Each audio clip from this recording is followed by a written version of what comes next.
A very good morning, colleagues. Once again, you are very much welcome to this um, discussion. Our topic of discussion tonight is, this morning is defending the civic space and having a shared perspective on how grassroots human rights defenders in the case study of Abim district are working hard to protect the ecosystem, the environment in particular, and some of the challenges that comes with their efforts to, defend the civic space and also promote environmental justice. Um, we will be joined by two panelists. One is Mr. Amanzuru William.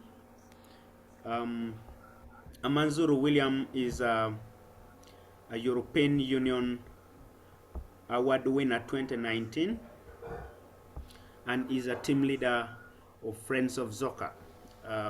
Zoka is a central reserve forest in a Jumani district that he is championing advocacy for its protection, where there is illegal logging, illegal timber deals, and charcoal deals.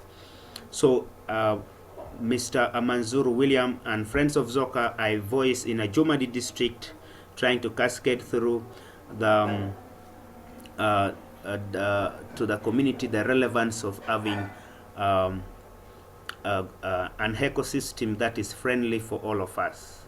So he will be our guest speaker this morning. And then another person in that we'll be having is Miss Tamale Robina Auma. She is a human rights defender from Lira district. She works for Solidarity Uganda. She's a hardened women human rights defender trying to push through for a just cause, freedom of expression, civil and political rights. She has quite a diverse advocacy issues that she's handling. So in that regard, we will also be hearing from her. Ladies and gentlemen, without taking much time, let us start by introducing herself so that we can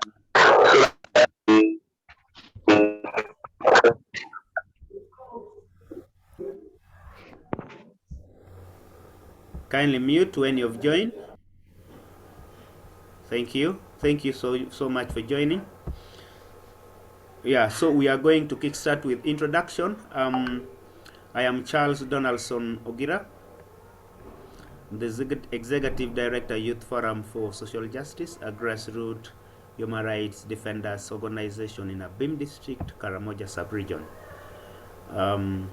I think I will also introduce my good friend Musa from Sudan. Hello. May you turn on your video for us, if you don't mind. Hi, everyone. I'm glad to be here with you.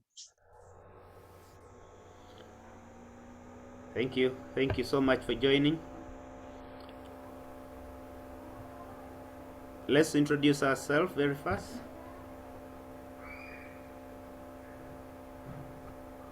Hi, good morning, colleagues. My name is Amanzuru William Leslie. I'm the team leader of Friends of Zoka, a grassroots movement turned to the organization. No, for him, he stays in the hall. Within campus. We're in Ajumani. We do work in relation to environmental and climate justice across the region, but with a lot of emphasis on what is taking place in Ajumani, Moyo, and Yumbe.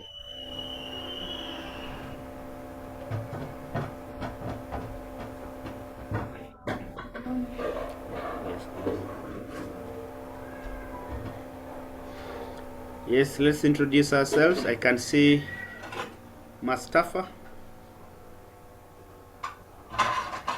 Yes, good morning, members. By the name Tamale Robinauma. As earlier mentioned by Charles, I am an HRD, a grassroots HRD, and I work with Solidarity Uganda as the Rapid Response Coordinator, which handles protection and the well-being of HRDs. Glad to be part of this discussion because that's my center of interest. Thank you. You're welcome. Boniface, may you unmute?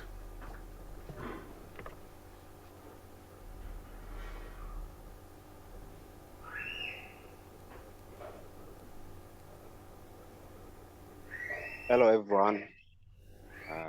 Good morning to everyone. I'm Boniface Jas. I'm the Executive Director, Karamaza Go Green, a youth initiative dedicated toward protecting the environment, inspiring a generation of community leaders and environmental defenders who are pro-environmental protection and conservation.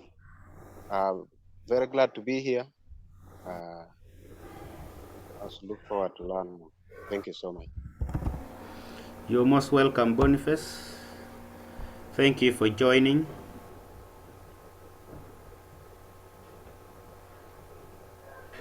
Mustafa Joy.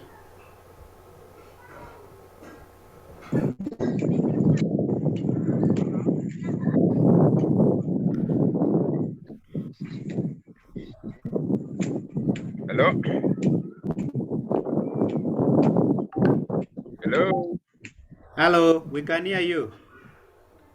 Okay, good morning, everyone. Good morning.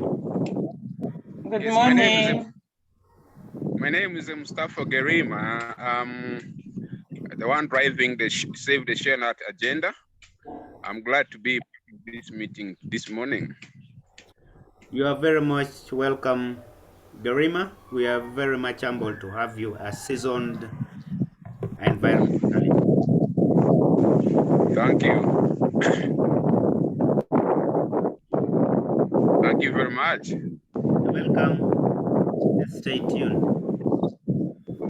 Thank you. Yes, Joy? Hello, good morning, everyone. Good morning. This is Chamusta Joy, a student at Chambogo University and also an environmental activist at Kwen District, Kapchora, Sabay region. I'm so glad to be here to attend this meeting with you guys, though I'm expecting to know more about the meeting. Yeah, thank you. Have a good morning.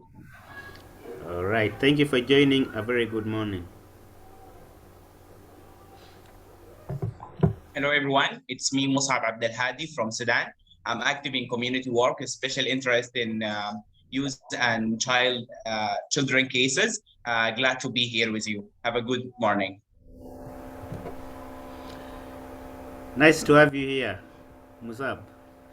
Hi, Sudan. All right. Monday David, may you? Thank you so much.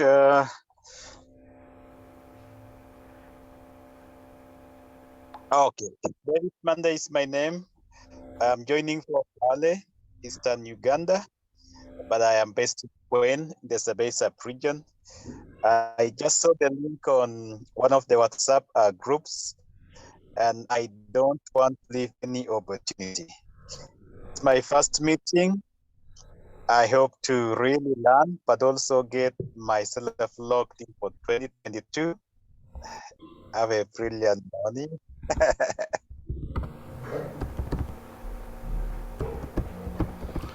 You're most welcome, David. We are glad to have you, and of course, to know that you are one of the voices in Kwen. All right. Is there anyone else we have left behind? If not, I'd like us to move into our next agenda, which is understanding the scope of this meeting today. Friends, human rights defenders, I greet you all once again. The purpose of this meeting is to have a shared perspective on how we can protect grassroots human rights defenders working in the grassroots to promote environmental justice. This stems from a case scenario that we have been working on in Beam district in particular, which is in the northeastern part of the country, which is facing a high risk of charcoal burning and illegal charcoal trade. And as we all know, climate change and our environment is a blueprint for the next generation coming after us. And as a youthful generation, we need to do all it takes to defend the ecosystem. We need to do all it takes to speak out on behalf of our local people who do not know much about the circumstances which come with a depleted ecosystem. We also want to know the challenges that we face in the civic space as we, cascade the advocacy to the grassroots community. As human rights defenders, we tend to be fraught in a lot of challenges with authorities who are, with whom some are aiding some of these deals. And how better do we have a stronger voice together so that we can, be in position to swing into action when a human rights defender is facing risk from a given region or from a given district? How do we come together as a collective voice to advocate for a just cause so that we are able to protect or promote the legitimacy of human rights defenders in protecting and promoting the rights of our own citizenry? Friends, the sustainable development goals 2030 speaks a lot. It speaks about bringing peace and creating prosperity, and some of these things does not come with a depleted ecosystem. Yeah, so for us to have for us as a youthful generation, how do we secure an inclusive public sphere which allows citizens to have a say on matters that affect their lives, and to, of course, have trust in the democratic systems that are in existence at the moment as we move forward with our advocacy of protecting the environment? It is true that grassroots human rights organizations or grassroots human rights defenders tend to face a lot of challenges, and some of these challenges are hard to both the national and international organizations or donors. And how do we as a collective voice come together to defend our shrinking space? Because within our own space you find that the district NGO monitoring board is coming up to say, somebody wakes up from his wrong side of the bed and says, tomorrow I want to, okay, let me give a case in point in a beam where somebody wakes up from maybe the wrong side of his bed and says he wants each and every organization to, approve their legal compliance with the district, local government in terms of permit, certificate of registration, certificate of incorporation, memorandum of understanding with the district, and they put a very small timeline for you to do some of these things because they feel that the work that you do affects their illegal actions. Their illegal dealings. So how do we defend our civic space and also ensure that what we stand for is made clear to the public, so much so that we are able to have local institutions and other local organizations join us in this fight, and of course the local leaders also come together to join us in this just cause. Additionally, in regards to the threats that we face as grassroots human rights defenders, stems from the challenges that we of course face in the grassroots, a poor rapid response mechanism that we tend not to be having to report on where to report some of these cases that we get. A case in point is a human rights defender from Nyakwai sub-county, Mr. Ogaba. He was beaten up badly by the army because he was taking pics and receipts that the local authority, one of the authority, was issuing to a truck driver. You find that a truck goes, they charge a truck 500,000, but the one they receipt is like 100,000 in the receipt, which are all with which these dealings to us is promotes corruption and of course promotes bad governance. So how do we rise up to ensure that our human rights defenders in the grassroots reporting to us some of these cases are protected, and what are some of the channels of procedure we should use as grassroots human rights defenders to tailor our advocacy issues and even the threats that we face to the national institutions, national human rights institutions like the National Coalition of Human Rights Defenders who are in existence already to protect human rights defenders' work.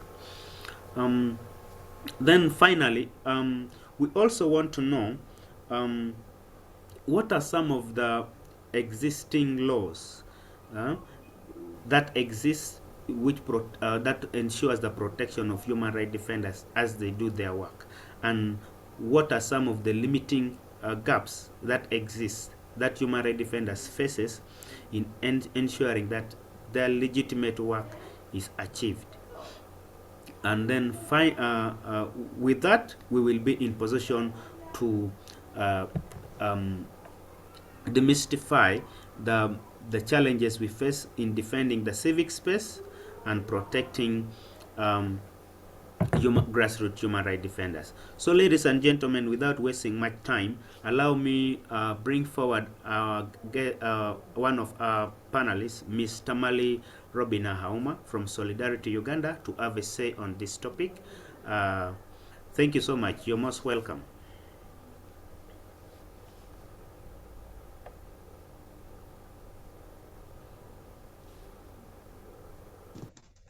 Thank you so much, Charles and everyone. I am Tamale. Today we're talking about defending the civic space and protecting grassroots HRDs, and a case in point is Abim district.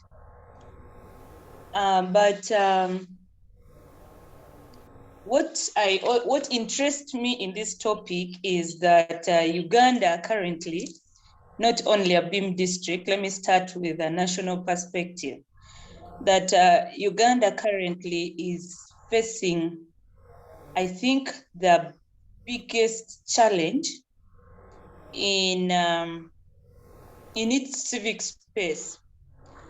And it's no longer like something that we do not know. We see it every day as HRDs and people who are seeking these spaces every day. Our civic space is shrinking.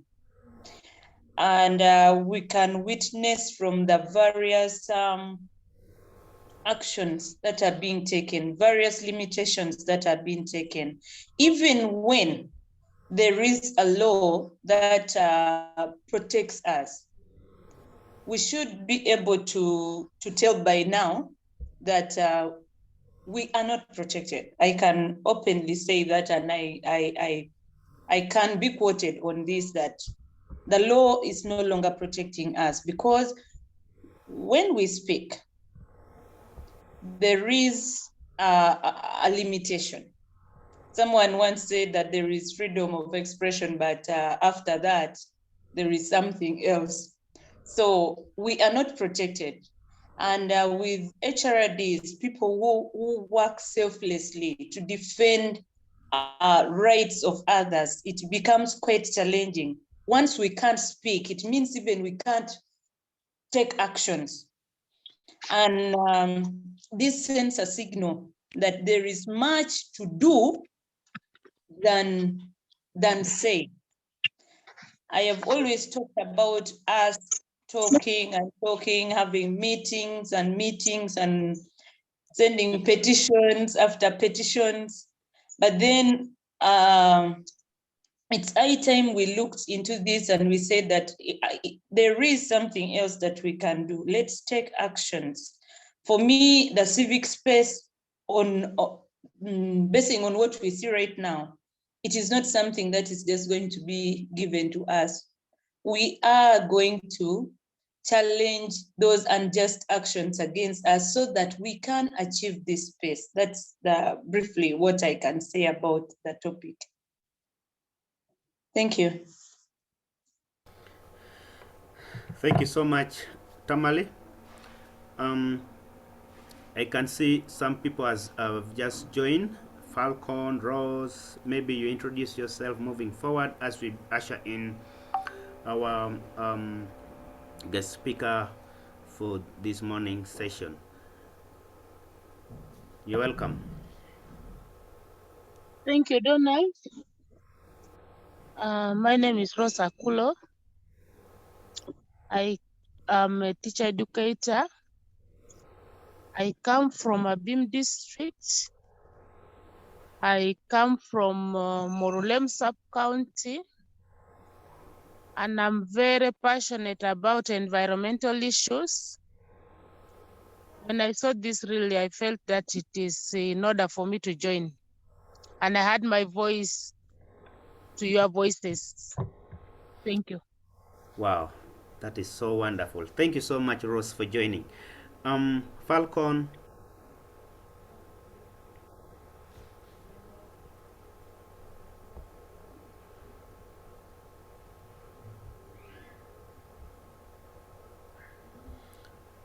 Falcon.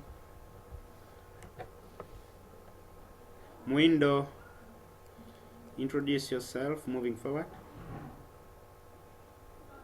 Good morning. My name is Muhindo Nurin and I come from Kasese. Thank you. Thank you so much for joining. Yes, Falcon, introduce yourself.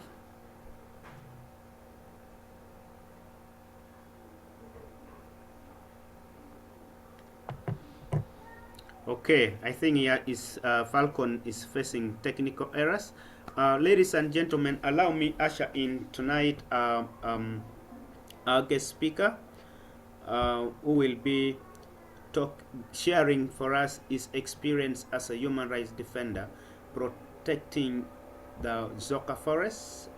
Zoka Forest is a central forest reserve in Ajumani district.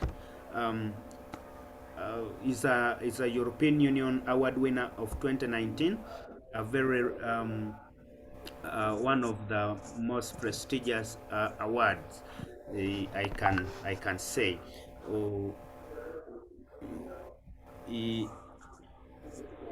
One of the very most prestigious award, I should say. So, Mr. Amanzuru William, you are most welcome.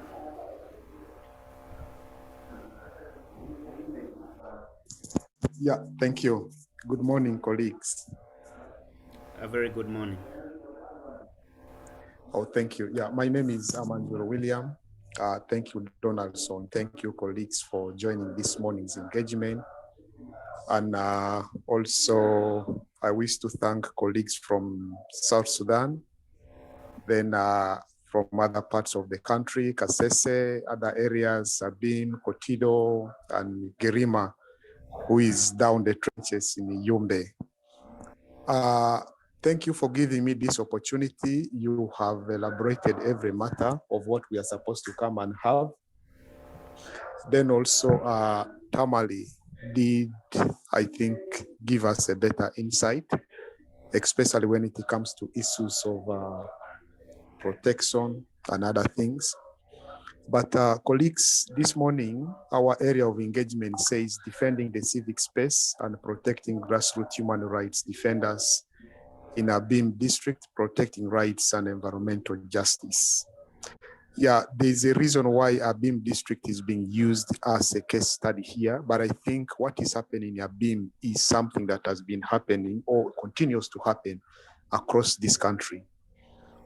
In the first place, let's understand who is a human rights defender or who are human rights defenders. Just in a nutshell, human rights defenders are people who are making the world a better place and fairer place by promoting and protecting human rights. So by that, I know all of us who are on this platform and beyond who do this work tirelessly, who do this work with the passion, who do this work with those heavy calls, are part of the human rights defenders that we are talking about.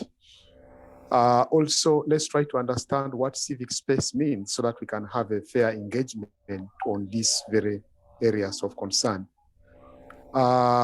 Civic space, in my understanding, means the ability to exercise the freedom of peaceful assembly, association, and expression, okay? These freedoms sometimes are called the rights to participate in politics and public affairs. So what we do is participation in public affairs if we need to go at a level of civic space. But also, we need to clarify that peaceful assembly includes the ability of citizens to peacefully demonstrate, to petition, just like what my sister Tamali said, public authorities without having to seek permission from the police.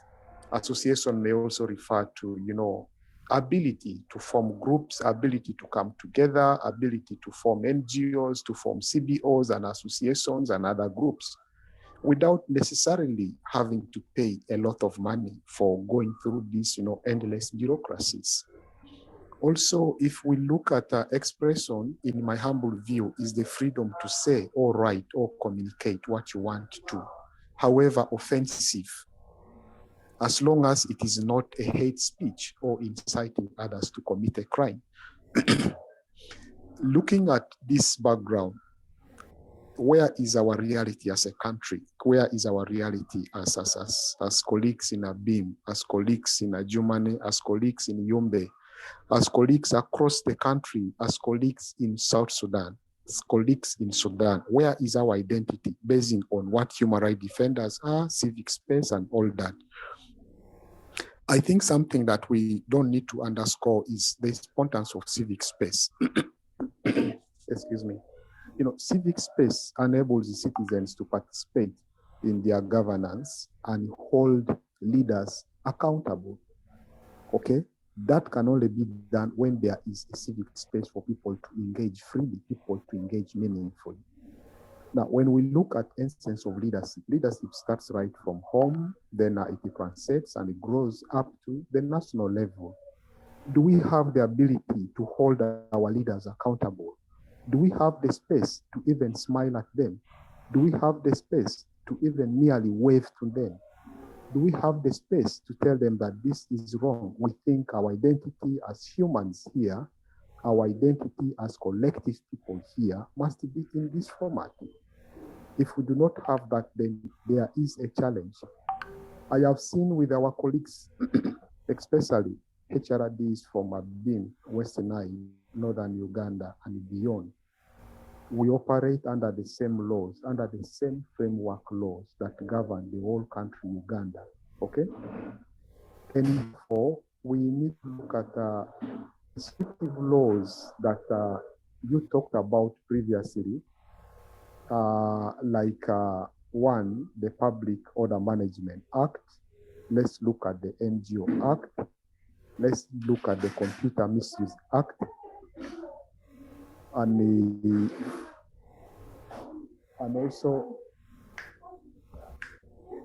also let's look at other like policy documents that are there that restrict this space. Let's look at the financial, the Financial Authority or Management Act, something like that. All these are affecting our operating environment, okay? For example, HRD is working with the NGOs and CBOs. Are they happy to register and report cases and report the activities? Do we have the capacity to do the same in, let's say, like our respective districts? Do we have the capacity to do the same in our respective engagements? Okay. The NGO Act, in my view, places burdensome requirement on many of us, which almost makes it impossible for us to, register and run an NGO in this country. Yesterday, I interacted with my colleague, Donaldson, who told me when they went for registration, I think their registration was denied or something like that. Now, what do we learn from all this kind of restrictive environment? Where do we draw the line from? So as we engage in our civic space, as we engage as HRDs, these are some of the areas that keeps challenging us. Notably, the 54 NGOs that were closed on the controversy, the issues are in court, the issues are being handled there. Now, this is just a background for those of us who work with the NGOs. Then what of HRDs who are at individual capacity? Like my colleague Gerima, what happens to him when he is, gotten on the wrong side of those who believe he must be wrong? How do we respond? Just like our sister Tamali raised, where is our response mechanism as NGOs? Because for me, one thing I know is the services provided for human rights defenders in this country may not be up to the best of itself, but can help, except how are these services arrived at? If human rights defender is arrested in Adjumani, where are the mechanisms? Okay, you need to call Kampala, Kampala needs to call this, there's a bit of also bureaucracy in our NGO management. What are we going to do to talk about these bureaucracies? Because anyone arrested and put in and detained, the bureaucracies may not be there to save this person. Time goes as you've been tortured. Now, what do we need to do as HRDs, okay? Meaning we need to sit down and look into these matters and try to see if every time we run to the National Coalition for Human Rights Defenders, okay? If every time we run to Chapter 4, if every time we run to DPI, if every time we run to defend defenders, what is that mechanism needed, okay? We know at the regional levels, we have the regional centers that coordinates this thing. How fast, how quick, how reliable are these regional coordinating centers that come to our rescue? So these are some of the things that we really need to look into. So I think as HRDs, the strength of our coordination is quite important, because if we do not coordinate, then we are creating a huge opportunity to the people who torment us, which to us then will be a huge loophole for our own safety and security, okay? We need to build on more resilience, okay? We need to understand our context of operation very well. Also, as human rights defenders, our context of operation may not be the same, okay? We may all be working on virtually the same interest, protecting environment, but the context vary, okay? The way a human rights defender will be handled in, let's say, Adjumani or Abim or Arua, because he is exposing the loggers, exposing the charcoal dealers, may not be the same way this person will be handled. Let's say in Kampala, in South Sudan, in Kasese, okay? In Iganga, in some of these districts. So meaning that differences in context also needs to be understood, okay? And it needs to be detailed.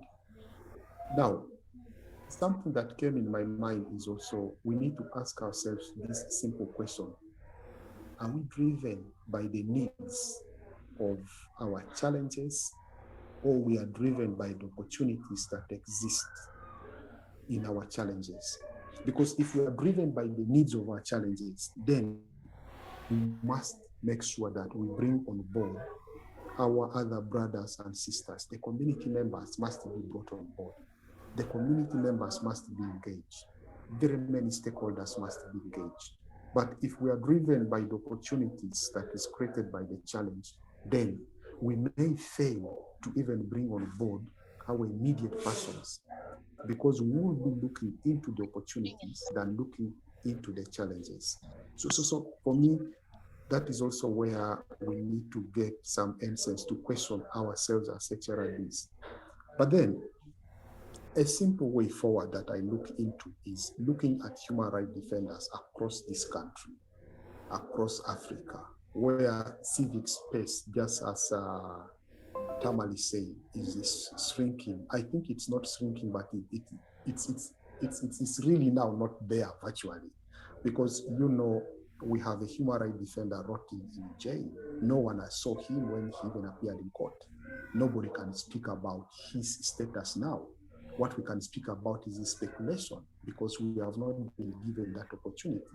Kakweza is in. Why? Simply because he picked a pen and a paper. He wrote the truth on a piece of paper and is being victimized based on that. So there are quite a lot of things that is being done at our back. My colleague John, recently, there were recordings released about how the office of the refugee desk officer in Adjumani and a top journalist in Adjumani are discussing to eliminate him, to deal with him the Museveni way, okay? John went to police for 3 times, but police refused to acknowledge him to register a case at the counter. Then you wonder, what is the problem? Because this audio was shared by General Moses Ali to the public. So all these things happen daily. But then how do we mitigate the responses? How do we mitigate the challenges is what really matters a lot. Now, for me, and the many others, like here in Adjumani and people with whom I've interacted, is I think as human rights defenders, we need to monitor, we need to document, we need to report these violations suffered by our other colleagues. Then also, the issue of documentation for me is key, because documentation gives a pivotal evidence of what is happening, okay? It gives credibility to what you do. So I think this will also help with the evidence-based advocacy and lobbying. For example, where the incident is very sensitive, okay? Grassroots human rights defenders can share information with partners. I did mention here partners like the National Coalition, like defenders, like DPI, like the Chapter 4, Uganda Law Society. All these are partners with whom we can share this information. And then we try to see which way forward can we really arrive at. I think that should be the best that HRDs need to do. Also, looking at some time back, I was interacting with a good friend. I'm sure quite a good number of you may know him, Mr. Yona Wanjala, who told me, to be honest, the issue of press conferences, okay? The issue of petitions, the issue of writing complaint letters. I think the government is used to these things, okay? Now, for me, it is time now we need action, okay? Can we get to the ground? Can we get to the streets to ask these questions, how hard it is? But also, I am mindful, Ugandans tried a bit to send a signal by not marching to the street, but making a slight walk. We lost over 50 people in November, okay? Is that going to still continue to be the responses? If we get to the street, is that how government will continue to respond? So all these are questions for us to ask ourselves and understand. And also I think if human rights defenders are targeted while defending their civic space, the best we can always do is, as I said previously, we need to run to our sister organizations that can help us, that can highlight here and there, so that we see how do we engage better. And also, this will be a call. At the National Coalition, we have these regional, coordinating centers. Can we make use of these regional coordination centers? We get to understand also their operation levels better, so that it gives us the capacity to see how do we mitigate threats, how do we mitigate around us. Then our colleagues, finally, looking at environmental justice, in my humble view, environmental justice is the fair treatment and a meaningful involvement of everyone, regardless of race, color, national origin, income, whatever thing you talk about, on the aspect of development, implementation, and enforcement of environmental laws, environmental regulations, and environmental policies. Okay? And I also understand that fair treatment means that no population bears the disproportionate share of negative environmental consequences resulting from, many of these abuses that are done from within our villages, within our sub-counties, within our districts, and beyond, mostly for commercial purposes, okay? And mostly done by those who wield a lot of power, from execution of their authorities, execution of their mandates, all this. And I also think meaningful involvement requires effective access to decision makers for all, and the ability in all communities to make informed decisions and take positive actions to produce environmental justice for them. For me, this is what summarizes the essence of environmental justice. Now, looking at this, meaning we need a collective responsibility, we need a collective participation. I like the exposure that ran in a bill where the district council sat and okayed sales of charcoal, okayed production of charcoal, but then the community said, wait a minute, you can't make this decision without consulting us, okay? Meaning there was a gap in community involvement, okay? A day ago, we saw NFA getting on the ground, sitting with the people, but is these meetings enough? I had a chat with the Gerima yesterday, and I told him, are these meetings enough? We need actions. What actions can NFA take? What action can NEMA take? What action can the district forest authorities take? What action can the district leadership take? What action can the community take? Because that is not what we need. And I think for us to achieve environmental justice, we must, first of all, acknowledge that we need that cohesion with the district leadership, with the security leadership of this country. We have seen many times UPDF, Uganda Police, and others getting involved in environmental destruction massively.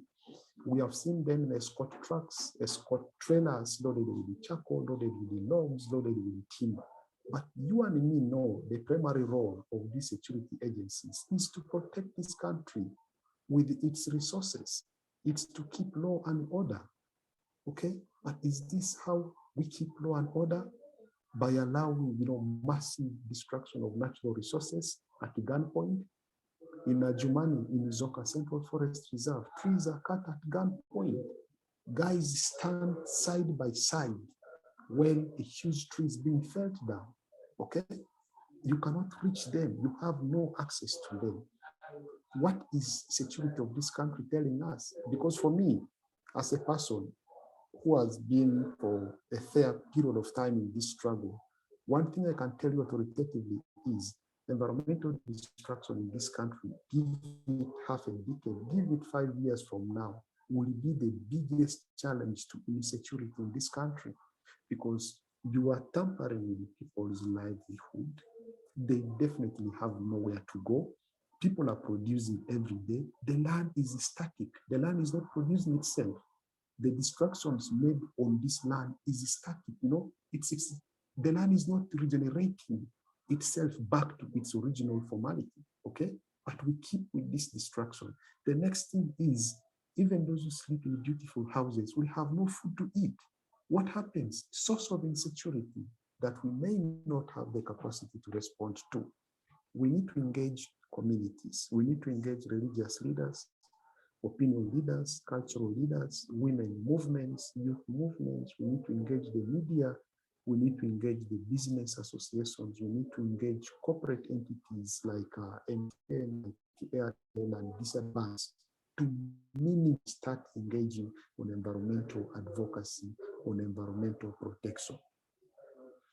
There is also need, in my humble view, that we need to look into what is the role of the parliament on conservation. Are they there just to make the money as usual, or there's something we can tap from them? What is the role of the judiciary? We have seen these cases of Bugoma here and there, okay? Where is judiciary in terms of conservation? Where is the executive in terms of conservation? And I think as human rights defenders who all have interest in environmental conservation, I need us to look into and see, why don't we sit down with our brothers and sisters who have the legal minds and see, can we all go to court for one question in this country and ask, what is this government doing on environmental conservation? Can we go to court to sue them for destructions in Zoka Forest, destructions in K Forest, destructions in Abim, destructions in Moroto, destructions in Kabale, destructions in Hoima, in Chotera, in Tororo, wherever it is? Can we have, is it possible to have a single lawsuit that addresses all this so that we have the Attorney General and his big wig to come and tell us what exactly is happening? Because in this country, we know the perpetrators, we know the guys who are destroying nature, but as environmental defenders, we seem not to be together. We seem to be in isolation. So that's why they find it easier to come and destroy Zoka Forest, because they know as we destroy Zoka Forest, even the Madis and their Cholis who are around this land are divided. And that division alone gives them a leeway to continue destroying the forest, okay? Then if they go to K Forest, they know for us to disorganize the local community around K Forest, let's disorganize their political understanding so that the other one calls themselves political opposition, the other one calls themselves this, okay? That is why even within NRM itself, there's NRM A and B, like in Ajumani, and I'm told even C is getting up. So all these divisions, okay, is in their interest. So as human rights defenders, let's look at, can we have common platform? I have seen a lot of platform where people write things, where people ask questions, but can we all agree one day to say, we are all human rights defenders, environmental human rights defenders are marching to Kampala, okay, from their respective districts. Reason is they are going to seek for answers to our environment. Look at what is happening in Amoro. Look at what is happening now in Moyo. My colleague in South Sudan, you may be aware, look at what is happening in Kajukezi, those areas, Kangope state, how destructions are being done. So colleagues, I think this is where I can stop as of now as we keep engaging. I'm sorry, I'm sure maybe my background has not been well, and also maybe network will have been on and off, but of course, those are some of the normal challenges we go through as we keep on this kind of advocacy. Otherwise, Donaldson, I will request you give an opportunity for Mustafa Gerima to share with us briefly what he does down there and in Yumbe. I have been meeting him quite often, and towards the end of the year, we had a talk show together with him. I can tell you a gentleman confessed that all these tracks in West Nile are owned by General Salim Saleh.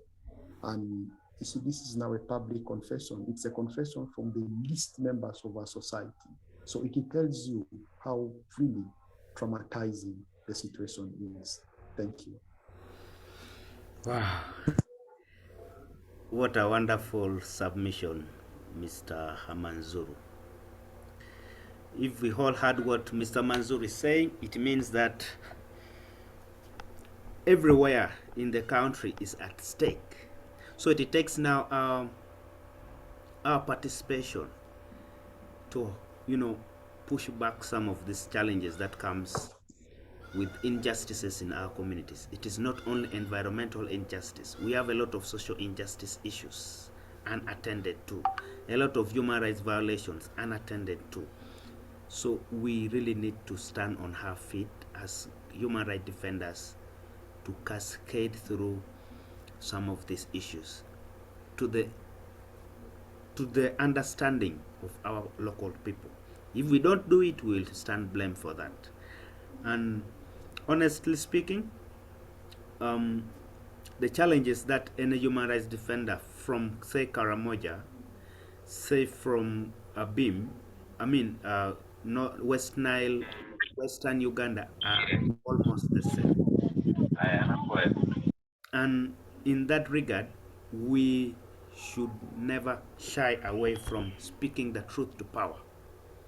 We are entitled by Article 38 of the Constitution to participate in the governance affairs of our communities. And by that, you are constitutionally mandated to speak up on the issues that affect your local people. So you either be a voice where you are now, or you subject that community to total vulnerability. Ladies and gentlemen, I really can't appreciate our guest speaker enough for the thoughtful discussion that he made through. So I can't really deny Mr. Garima the honor to welcome him. He's one of the most ardent defender of environment, promoting shea tree conservation in Yumbe. We really can't. First of all, we thank you so much for making it to this meeting. It shows that you really have environment at heart and grassroots human rights defenders at heart. Sharing perspective, experiences, challenges is really one of the benchmark for stronger ecosystem for grassroots human rights defenders. So let me take the pleasure to welcome you to the podium to say a word or two. You're most welcome.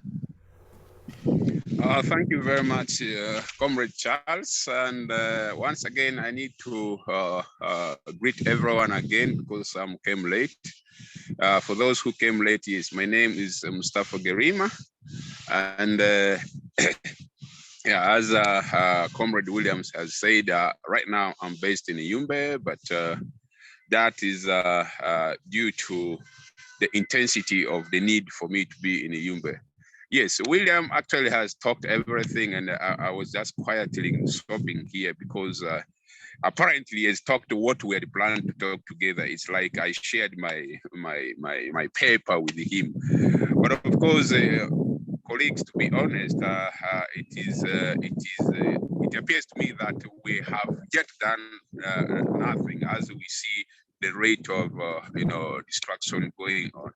For those of you who don't know me, I am a teacher by training, and I started teaching all way back in 1996, and taught in very many countries in Uganda, in Kenya, and much of my time was in Tanzania.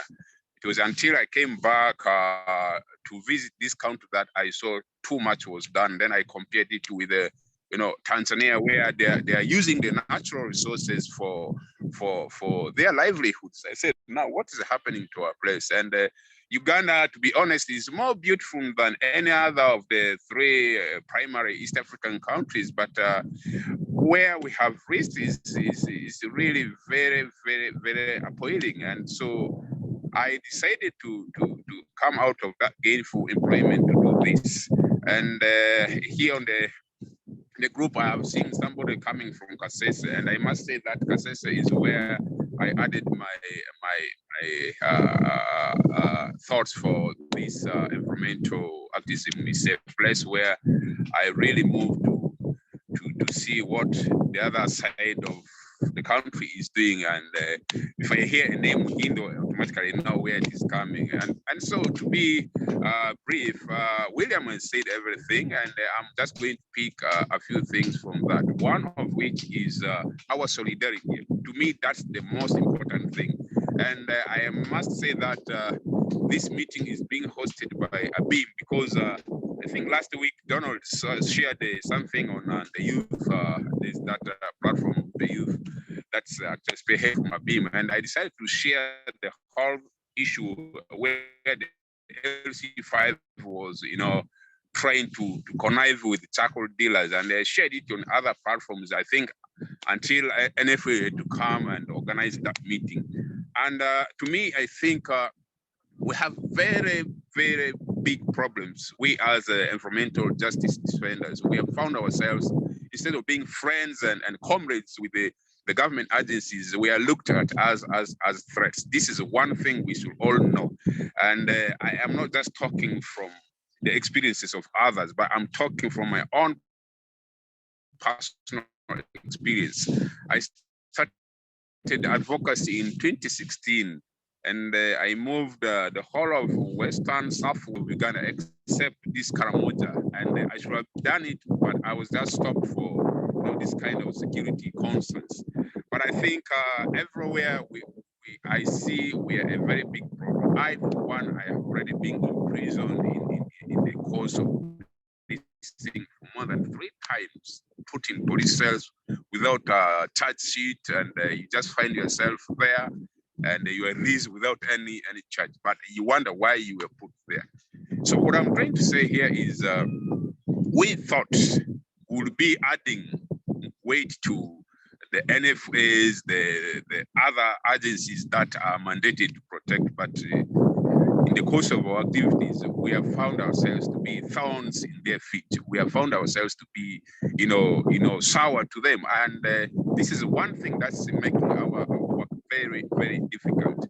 To be precise, I pitched a camp in the Yumbe district since 2 years ago, and the situation on the ground, to be honest, is not okay. You find the district natural resources department, the staff there who are supposed to be really working with you, because by the virtue of our situations being as environmental justice defenders, that means we are complementary or supplementary, whatever you call it, to the district natural resources. But instead, these are people who look at us as enemies, because I have come to realize that my own activities are stopping their hidden agendas. For example, the issue of charcoal that actually have brought a Beam district to spotlight of recent. It's just a recent occurrence, but in other places like Yumbe, like Juman, as Comrade William has said, like Moyo. Actually, these 3 districts in West Nile are the ones now notorious for the charcoal trade. And now, when I go, or William goes to talk to this, why this is there, we are completely looked at as people who are useless, people who are on the streets, people who don't know what they're supposed to do. And yet, on the global or international scene, people look at us doing something. So I think, as William has said, for us to have these things done, at least to bring a kind of tangible effect, we need that solidarity, we need that unity. When I heard about the Abim issue, I actually wanted to rush straight away to Abim. But of course, challenges. One, transport, this time movement is not easy, and this. But of course, as I talk now, my heart is still in Abim, because last year, the issue of Aglang in Agago district, we all became concerned, and had it not been because we had some through Comrade Williams, we got in touch with our trees. We need answers. That pressure group from Gulu. So we had to move there, and these guys moved ahead. By the time we arrived there, they were there. So if we can have this kind of network, this kind of coordination, I think our advocacy, our defense is going to be okay. But really, it is very, very unfortunate that we are not friends to the powers that be. To be honest, for some of us who have now gone into this kind of suffering for quite long, we may not even mince our words. We may not be that kind of fearful situation. So it is not easy, really.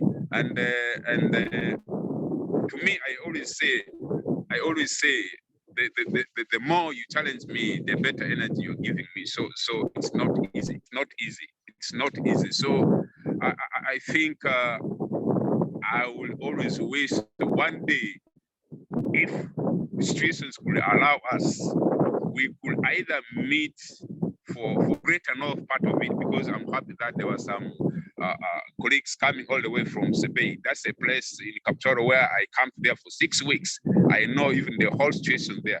But the good thing is, when I was in Kapchoro, the natural resources department was very, very, very kind to me, and we even organized the radio talk shows in the Kapchoro radio stations together with that group.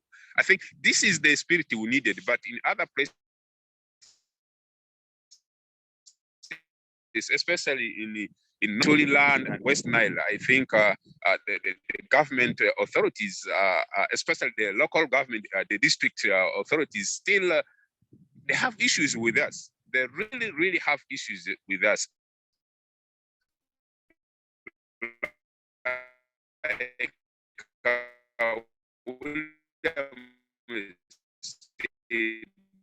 Our colleague, but because he's already been sidelined, when we analyzed the audio, we found that the one who was behind that thing is even a fellow journalist. Get into this advocacy because of the need to do it. It's not because we need opportunity. And I think for me, who has been in employment and who left it, and it is now 8 years, I am not even getting salary. And yet I used to be a secondary school teacher who was getting salary. But I think I felt me as a biology teacher, if the environment goes like this, to be honest, some years to come, the biology teachers will suffer, because where will you get a specimen to teach your students in the class?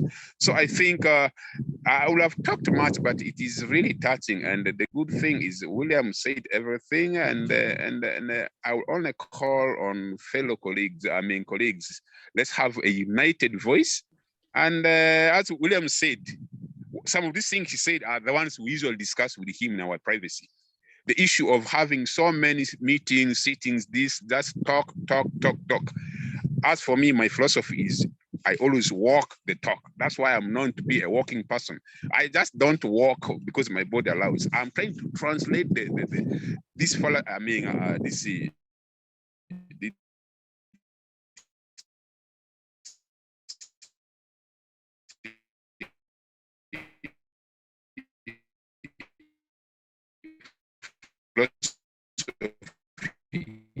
is walking the talk. Do whatever we can. And at my nursery, trying to be right now for the next 10, such that we can distribute them to the community and do this. So I've been suffering from the destruction of the share and this indigenous species. It's something that always touches my heart, and it makes me actually it denies me of my freedom to live, actually, because if I live and just at the neighborhood, there's a problem suffering. People are suffering, and somebody is perpetrating this. Honestly, it affects. We have the LC fires. We have these other people, the members of parliament, who should have been hand in hand with us, because these are people who are made in those positions by the community. Now here they're not helping the community. Instead, they look at us as thorns in their feet. I think it is really very, very, very much unfortunate that we have these kind of problems. So, gentlemen, I can even talk the whole day, but the fact here is we still need enough of our collective energy and voice. And I will only end up by saying, as Williams had said before, I think if we could have a stronger voice. We have so many platforms, but I think these platforms are not yielding enough. And what I'm trying to say is, Comrade William and I now, these days, we do our advocacies together. We do it together. If it means suffering, even walk on the road, we do it together. I think we should not just leave it with two people alone. I think we need to extend this thing to the whole nation. Because right now on this thing, I'm happy that we have somebody from the Western, from Kasese, and we have somebody from Eastern, and now here we're in the North. So we have virtually covered this. A change will always begin with a few people, colleagues. A change always begins with one or two people. Now that we are more than 5 here, I think let's try to step up our energies and our voice so that we're going to have this. If we really rely on our so-called elected leaders, they are the ones letting us down. Remember last year, a whole area MP whose home is even in Mount K Forest Reserve, who's telling me my activities in his things there. Can you imagine all this? So where are we going with all this? People we look at who will be helping us are instead doing the opposite. So honestly, we have found ourselves in this. To me, I say there's no retreat. We can't retreat. We can't go backwards. Let's go forwards. At the end of it is going to tell that so and so some years.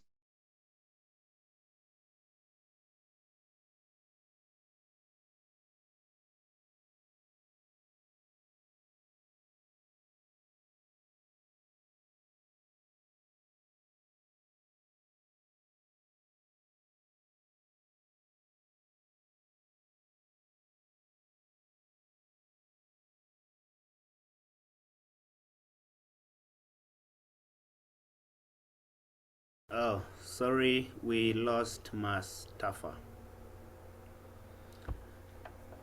Yeah, as he was talking, I felt it was necessary to share with you. Hey, Mustafa, you still on? To share with you some of the work that he does passionately. Mustafa, I call him a very, very passionate environmentalist. I got to know him in 2020 when he was championing the shea tree conservation initiative in Yombe district with his other colleague Onzima from Arua. So friends, this is what it is. Advocacy is not all about sitting down. We need to get out of our comfort zones. We need to push through for what we feel is rightful. So now we are going to the next agenda, which is plenary. We want to hear feedback given the submission from our panelists, our guest speaker. We want to hear feedback from you moving forward and how better we can have a concrete action plan to, engage with stakeholders, other environmental donors of support organizations, and of course various human rights defenders organizations to see that the cause of grassroots human rights defenders is supported, and that the human rights defenders in the grassroots voices are really heard to both national, regional, and international stratas. So let us, by show of hand, you can raise your hand so that we hear your feedback, what you have to say in regard to this. Thank you.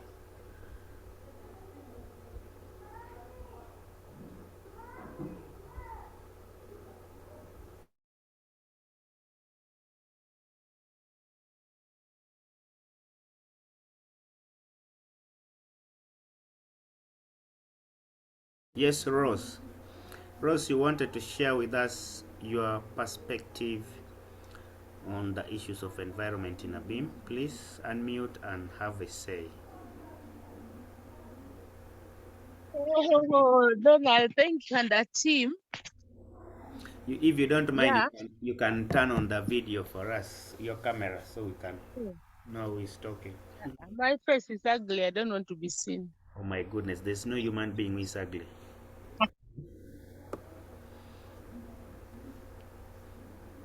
Okay, can go ahead and make your submission.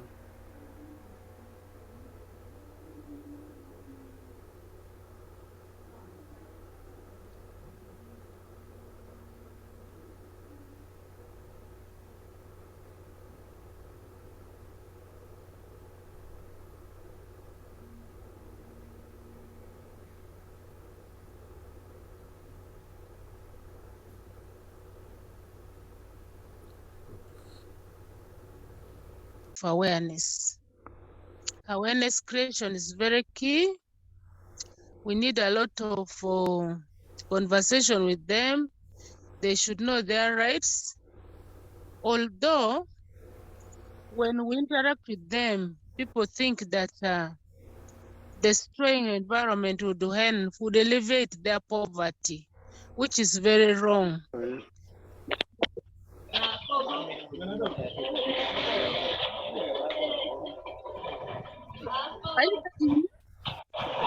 Yes, we can hear you. Yes, please. I think it's very wrong.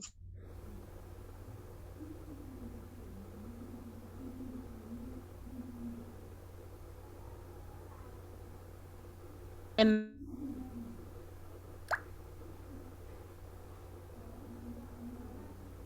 influx of people coming to buy land cheaply in Abim. They have a right. We have a right to buy land anywhere.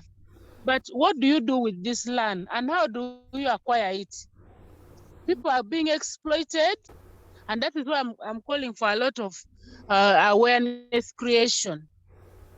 And then, because they think the land is still theirs, they think that because these people are just coming, they are not the natives. At some point, they'll go back to where they come from and the land remains. And I think that is one key issue that I wanted people to be to be made aware that once you have sold land, you have sold it. It is no longer yours. Then the felling of trees to promote charcoal business. I think we need to come in full force, not just as activists. The youth should be given space to discuss, and maybe there would be people who can help us to advocate for their advocacy, to teach the communities about the effect of cutting trees, selling charcoal. Because Donald, you'll agree with me and your colleagues that what is happening in Abim is really bad. Imagine the perpetrators of charcoal business are people who should defend the environment, are people who should let people know that environment is important for us to conserve if we are supposed to enjoy our environment. If the generation to come after us should appreciate our environment, then we need to preserve the environment. I think much as our colleagues from West Nile have not said that, this thing is cross-cutting, but I was in West Nile for some time. I used to do some work in West Nile during holidays, but what I learned from some part of West Nile is that you cut a tree, you fell a tree for charcoal, you plant 5 or 2 or 3. That would also be, would make a difference. So I would suggest that this engagement should just not end with the number of people here. People find time and go to Abim, rescue Abim. Abim is gone, Abim is finished. And there's no space for justice where people can freely. Donald was really attacked recently, seriously. I think he was threatened, if I'm not mistaken. I was reading from a forum where we are in, and I felt that it was really unfair for the way people treated this submission in environmental protection. I beg to stop here, and I want to thank you again, and really I'm very happy for this engagement, and I would continue really getting involved where possible. Thank you. Thank you so much, Ms. Rosa Kulo, for the beautiful submission. You see, when we come together like this to speak up for a common cause, even our perpetrators, those who infringe on our voices, they get threatened. So let's continue with the advocacy so that we can always have our environment protected. Let us hear from Boniface Ojas. He's the Executive Director, Karamaza Go Green. You're welcome.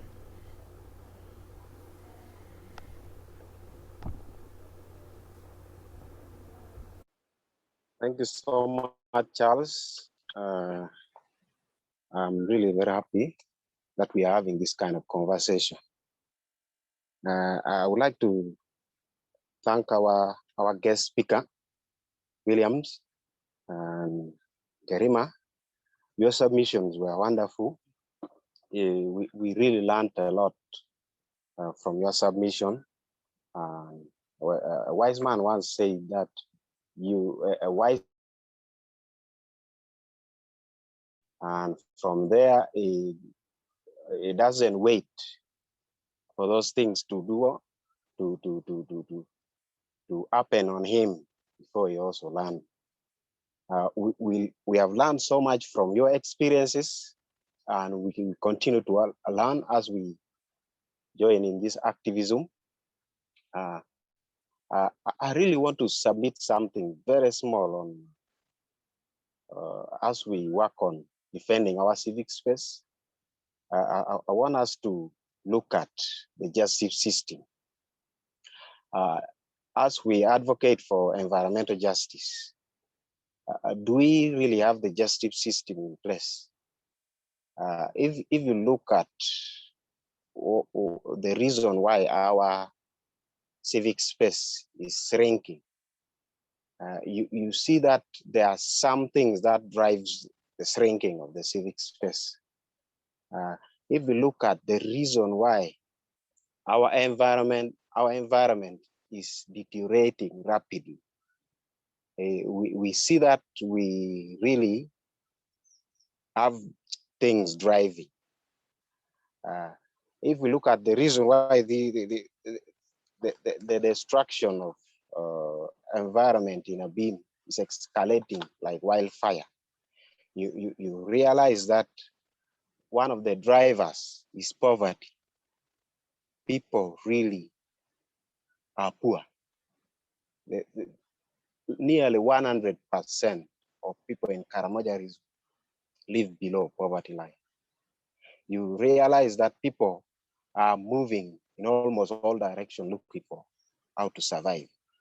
This makes them vulnerable to be used by political leaders or people with self-interest. A case in point is this one here. People get licenses, or people put pressure on political leaders until they succumb to offering them licenses to destroy the environment. A case in point is a place in Cameroon. We went there to do some baseline study. We realized that people had really put pressure on these political leaders until they have to offer them operating licenses.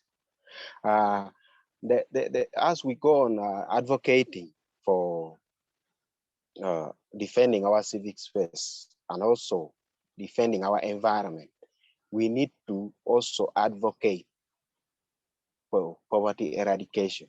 We need to teach people, need to teach them financial literacy. The little resources they have should be used to get more resources that will help better them. The pressure on the environment can only lower when we elevate poverty, when we eradicate poverty. And this, if people have reached a certain level of income that can give them a certain ability to operate without putting the pressure on the environment, we realize that our work as environmental defenders will also become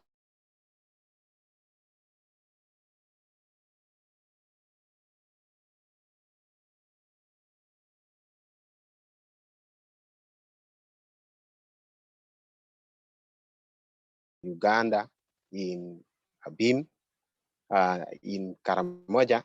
We realize that the lack of alternative source of livelihood. Nearly all the agricultural practices in the whole of Sub-Saharan Africa, the whole of East Africa, or the whole of Uganda failed. Agriculture failed greatly. You realize that people don't have anything else to do. They have to run and look around, right? The environment become a place to look for survival. In the end, it will end up being destroyed. You find that livestock stuff in Karamaza, livelihood of people, especially in Abim. For us, we don't go to steal cattle or to steal livestock. but they steal our livestock. You realize that the locals has reached a level where the number of livestock they depend on, like for milk, if you sell milk somewhere, you get income. The number of livestock where you sell meat and you get some income has reduced because of rampant theft, cattle rustling in Karamaza. This has pushed people to a point of looking for another alternative way of surviving. And the environment becomes the only option, where you go cut some trees for charcoal. You cut some trees so that you can sell alongside the road.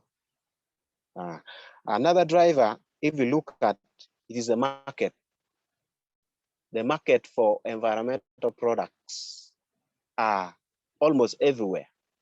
You realize that a charcoal is bought from Karamaza here at 25. The market in Bale or in Kampala almost triples the amount. So those people sees it as an opportunity to come and fuel the charcoal burning in the area.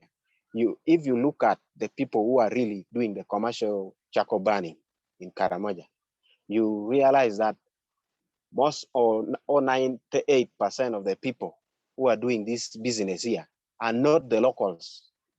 You come to realize that it's either the people from the eastern side, the Bagishu, or the Baganda, or the bosses of the business are those people.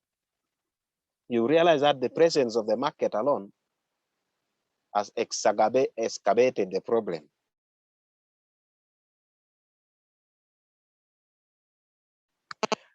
We need to,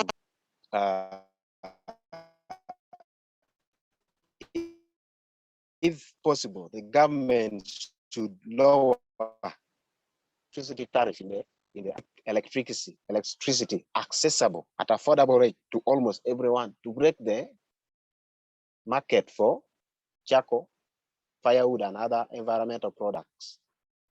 If we look at, again, another drivers, we realize there is no alternative source of energy for cooking. People go to cut the trees. People will always go to make charcoal because they don't have another source of energy for cooking, for burning bricks, and the electricity tariff is too high in urban areas. The drivers of this environmental destruction in Karamaza region is mostly the market of these things in the urban areas. We would advocate toward the government lowering electricity tariff or making the electricity accessible to everyone. We have water bodies, like Victoria generates a lot of water for its tributaries, the River Niles, the other rivers. We've realized that we generate a lot of electricity to the extent that we transport it to Kenya. We transport it to, we export it to Kenya. We export it to Sudan. Why don't the government first satisfy the needs of the local people? This electricity, if we are to have a good government, this electricity would be almost free. We would only pay service fee because we have all the resources. So you realize that lack of alternative source of energy is also a problem. We need to advocate for the government to provide us with electricity at the lowest rate possible. If we could cut it to providing only the service fee for maintaining the lines, would be very fine. You realize also one of the drivers of environmental destruction is the failures of law enforcement. You realize that people are ignorant of the law that governs the environment, to the extent that you even find the ignorance among the law enforcers. They don't really understand that if they do this to the environment, it is breaking the law. We need to also advocate toward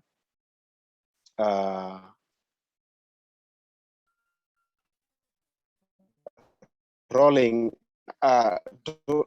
toward mass sensitization of the law on the existing laws that affects them, and we need to hold these law enforcers accountable.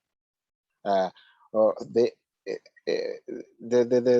drivers of lack of failures of law enforcement would also be combated if we look toward advocating for arresting the corrupt officials and penalizing them. We need to follow up these people.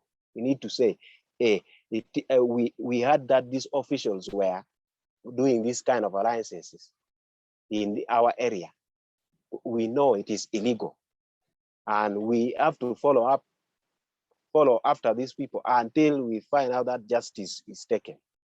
If we fail at the local level, at the district level, we go to the High Court. If we fail at the High Court, we go to the East African Court. Or if possible, if we can come together and work together, we would go toward even the AU. Who doesn't know? The AU is against environmental destruction.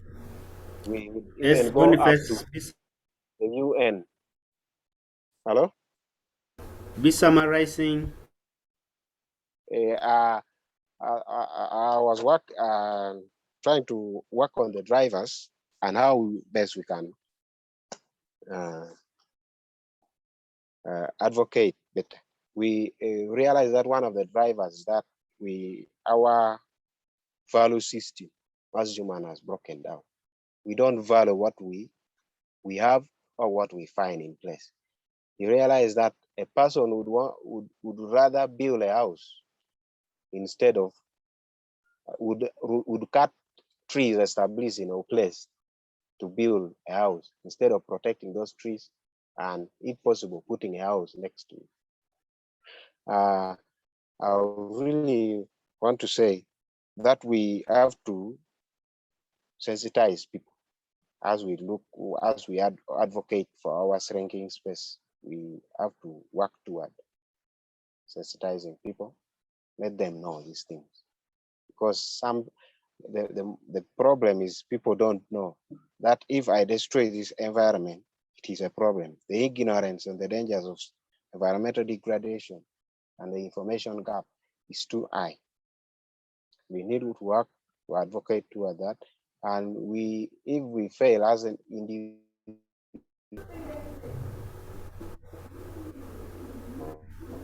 we need to work together, because we will not always. Thank you so much. That is my submission.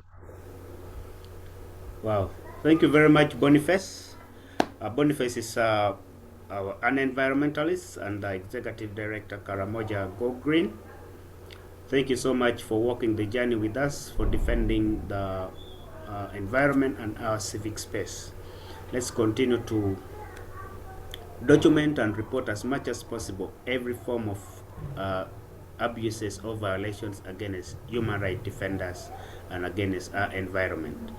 Without such documentations, we will not have a basis for advocacy. So let us welcome any other person. I see time is not our best ally, so we can see how to wrap this up, and we call it a day. Any other person? Raise up your hand and unmute.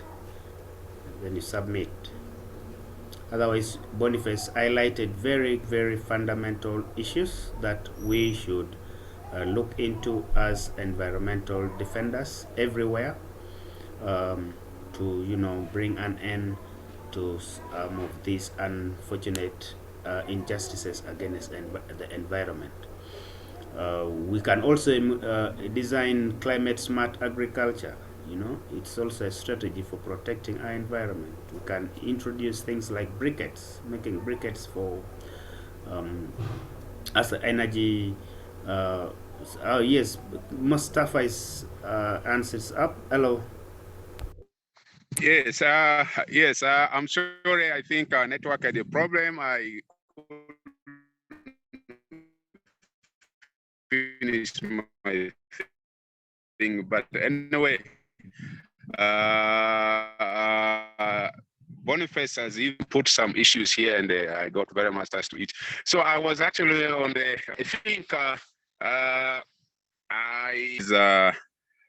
just the continuous call for us to be together. And just like my sister Kulo said, I caught up with her again.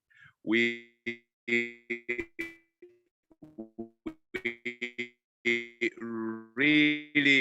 really now need to leave the situation of our offices. And I must just tell you that Mr. William and I these days I come to his home and he comes to my home in our places of residence. We should not just do this between ourselves too. I think we must spread it all over. And the more voices we take, for example, if William and I come to a beam and we say, you people, what you're doing is not okay. If we had to go and meet the LC5, I think it will show us, look at these homeboys who are making noise. I think it's high time now we come out, because some of the drivers have always been there, but people close their eyes on it. And to be honest, if we don't now step up higher, we still see this environment getting lost. Because I always sob when I see Acholi land, a land that used to be very well covered with vegetation, and especially with our indigenous species, now going down. And now South Sudan is a cry. And for your information, I was supposed to be based in South Sudan actually last year, but because of the insecurity there, that's when I was advised not to go that side. But occasionally I get inside South Sudan to see, especially how the share nut is getting destroyed from that side. Despite the fact that in South Sudan, if you are found destroying the shea nut, your punishment is heavier, and it is done by the cultural leadership. But of course, with the insecurity and these other things, now the whole situation has become a different thing. So I think I'm even happy that on the from today we have colleagues that it stronger. It is high time we now have a common office. I will call it a common office. The problem in Abim, Charles leads it, and I will only call Charles from Abim as a coordinator. William.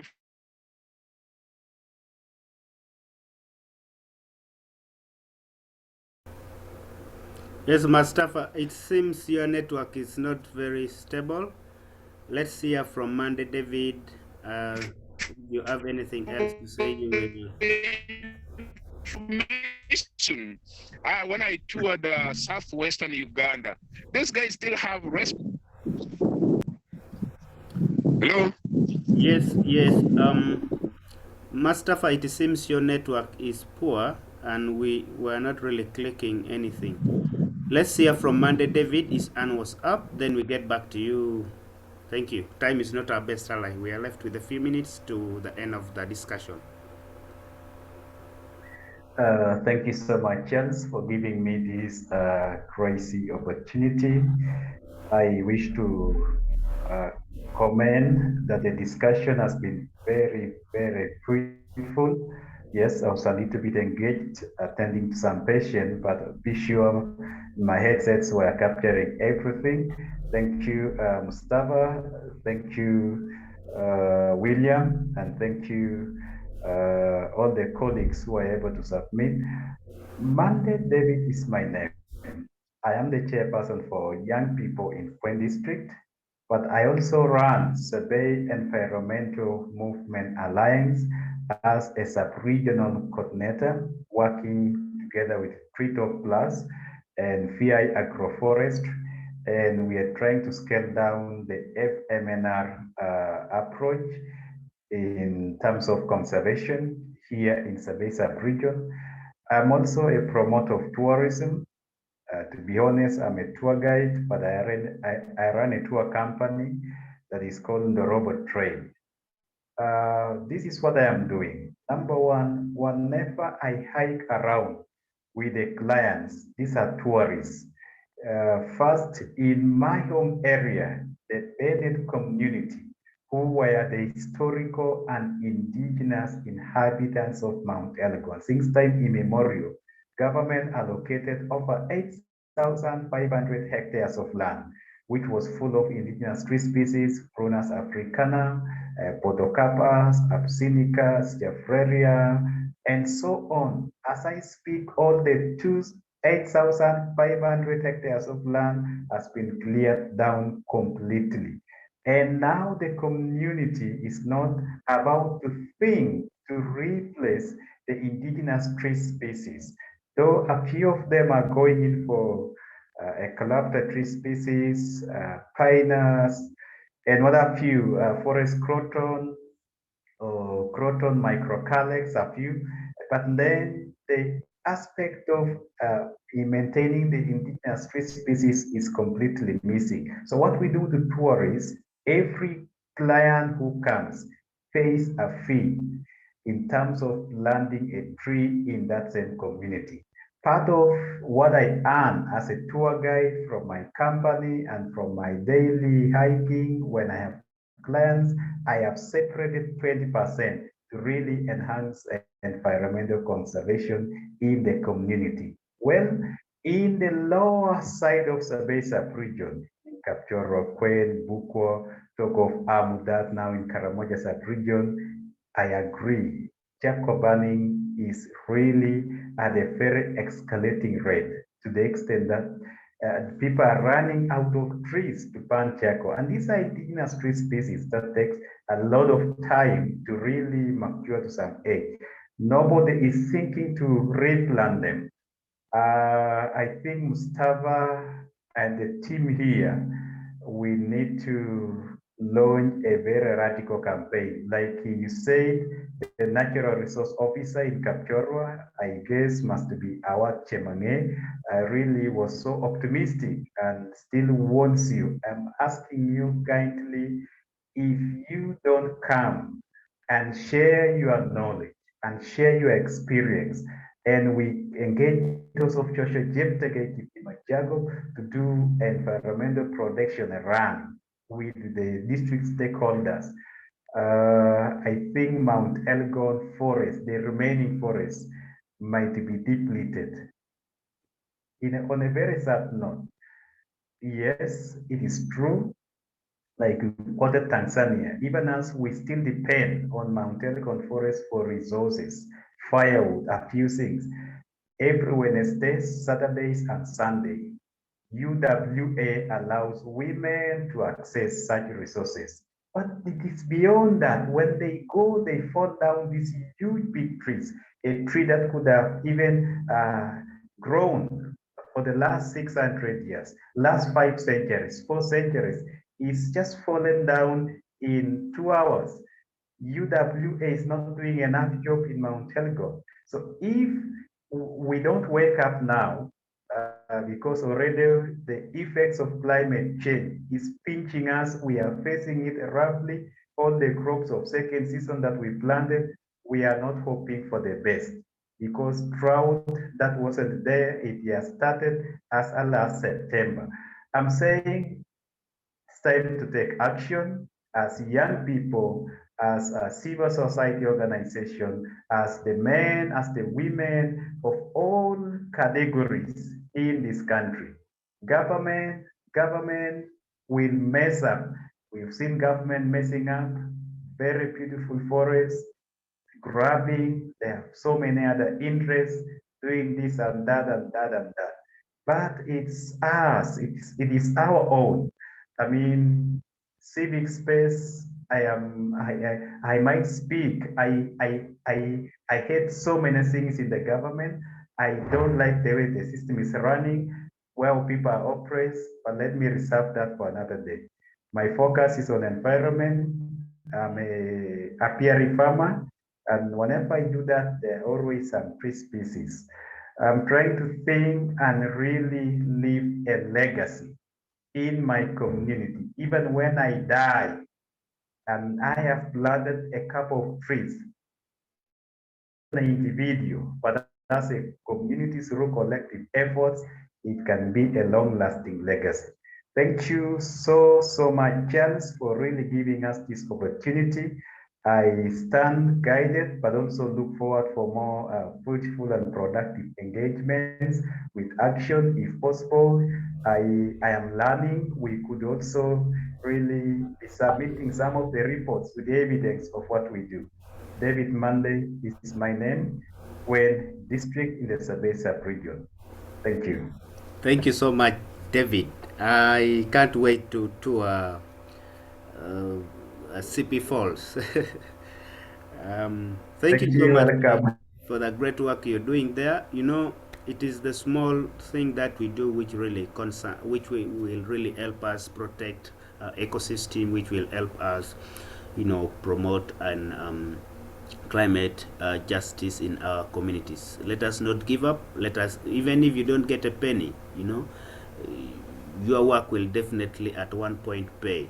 So do your work diligently and let us never be, you know, let's not bow down to the effects or to the derailing voices that comes from people who feel they have already made it and they can't do anything to, you know, destroy our environment. We are working this for a just environment, for a sustainable environment. We are doing this, you know, for our future generation.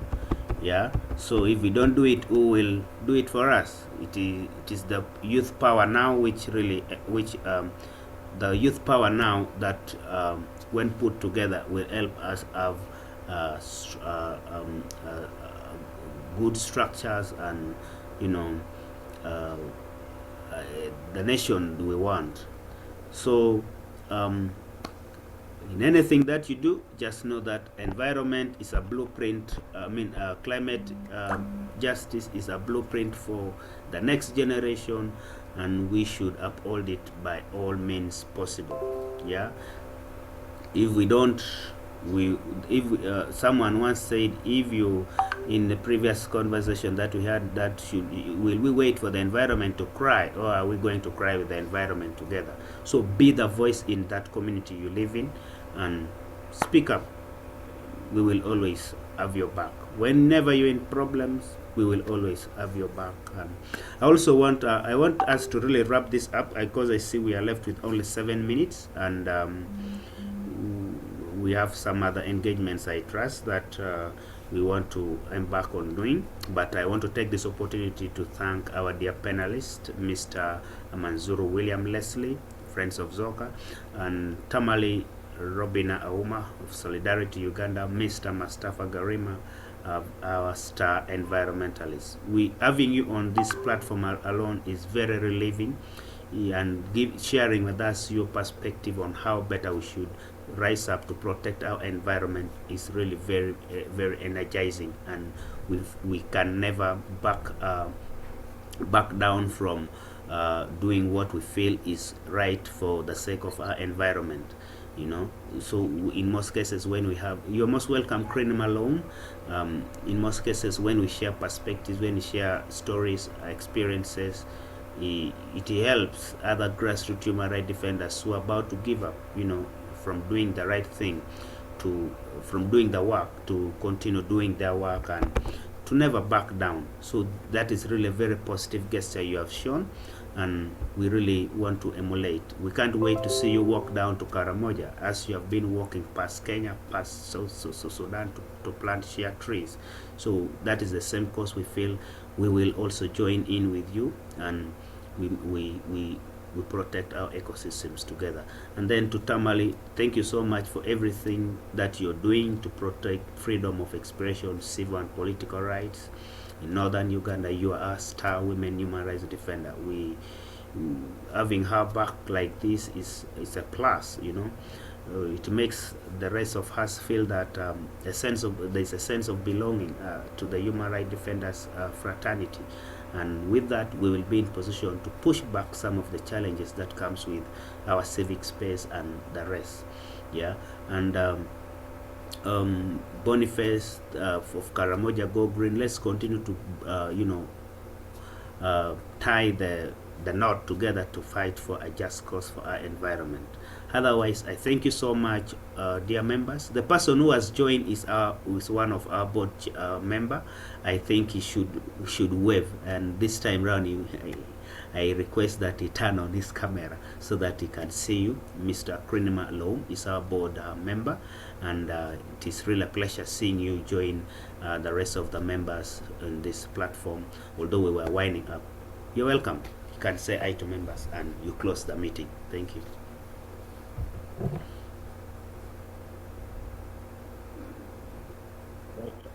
Thank you very much, Donaldson. Thank you, everyone. Sorry, I just chipped in the last minute. Something that called me back a little. But I'm very happy for the discussions. I'm sure I'll follow up from the recording that I see. While I was joining, I got a pick for content that recording is in process. So I accepted, and then I believe I will get the recording and follow up the discussions in there. I'm happy, and I encourage us all to all our hands together as we strive forward to our common goal that we are looking toward achieving.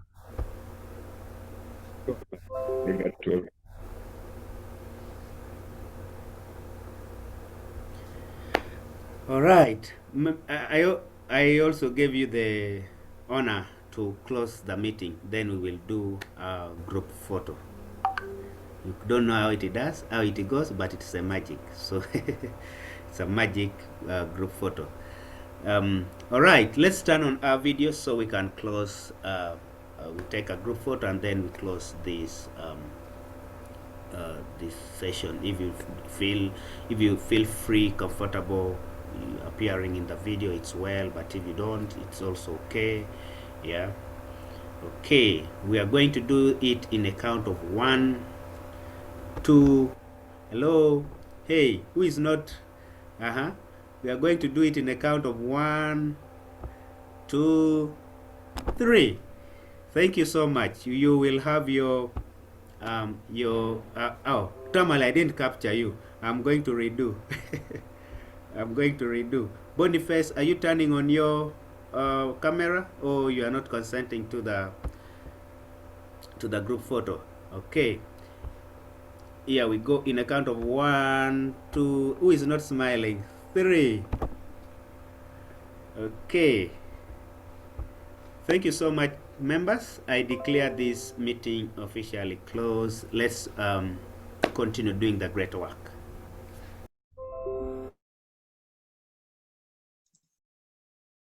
Hello. Are you here, Charles? Yes. Hi. My data at the game. Yeah, we finished.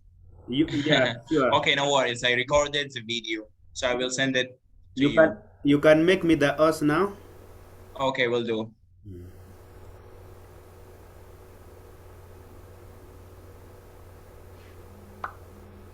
Okay, now you are a host. Okay, let me end. Thank you. You will share with me those recordings? Okay. Yes, will do. All right. Okay, thank you. Bye-bye. Bye-bye.